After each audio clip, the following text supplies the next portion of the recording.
Hi, I'm Limulus, and probably just like me, you assumed that people were joking about blue blood in royal families. Well, that might not be true, but in this video I'm going to tell you how the blue blood of a very special animal. So this is an ancient aquatic animal who's been around for millions and millions of years. It's actually very important in the medical device industry and actually helps to keep us safe. And the key to that is in its blue blood. So even though they're called a crab, they're actually more like scorpions or spiders. And if you would translate the name of the species, that would be legs attached to mouth. And that pretty sums up pretty much how they actually look like. Now, spawning season in the US and the coast was really like spectacular with these animals. Because all the females lay at least 20,000 eggs. Well, I have to say, obviously not all 20,000 actually make it to adulthood. They're actually eaten quite a lot by other animals. But you can imagine that being quite a spectacle with the amount of eggs that you would have on the beach. So despite having that many eggs, these animals are actually classed as fertile. And let me tell you two important facts about them. So unlike us, we have white blood cells to fight off an infection. But this animal has something we call amebocytes, which is a primitive immune system. So what happens if like a foreign invader, so like a pathogen, so it could be something like a bacteria, invades this animal, it basically covers it up in kind of a chunk of goo.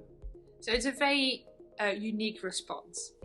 Now the second bit is that our blood is blue. So we have iron-based hemoglobin that transport oxygen to tissue. This animal actually has a copper base, which we'll explain in blue color, a copper-based hemocyanin system. So when they transport oxygen, or when the oxygen binds to it, because of the copper in there, it turns blue. And that gives it that very unique color. And those two properties together have inspired scientists in the 1950s to come up with a new assay. So Levin discovered that these amebocytes are mobile, and they contain a very special clotting factor. So this together was used to develop the Limulus amebocyte Lysate assay, or LAL, which is a little bit easier. And this was approved by the FDA in the 1970s, so actually it's been around for ages. So how does that work? So imagine if you want to bring a new drug or a new vaccine to the market and you want to check that it's safe for use. So we know that with these amebocytes, we know, and with this clotting factor, that if there's anything left behind, so any toxins or any bacteria, even in extremely small traces, this amebocyte would do its job. It would start secreting something, so it would form this gooey compound, and then we know that the product is not safe for use. So these crabs are really, really important to make sure that all the medical products we have on the market, that we keep them safe. So a lot of these assays still heavily rely on the use of these crabs. So there are like some synthetic approaches, but we could also call recombinant approaches.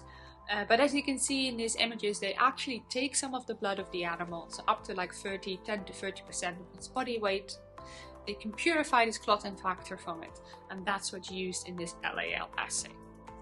So you can imagine that if we would take some blood of us, we'd also know that if we put these animals back in the ocean, because that's what normally happens, quite a large percentage of them, they become a bit lethargic, so they die quite rapidly after they're being reintroduced back in the ocean.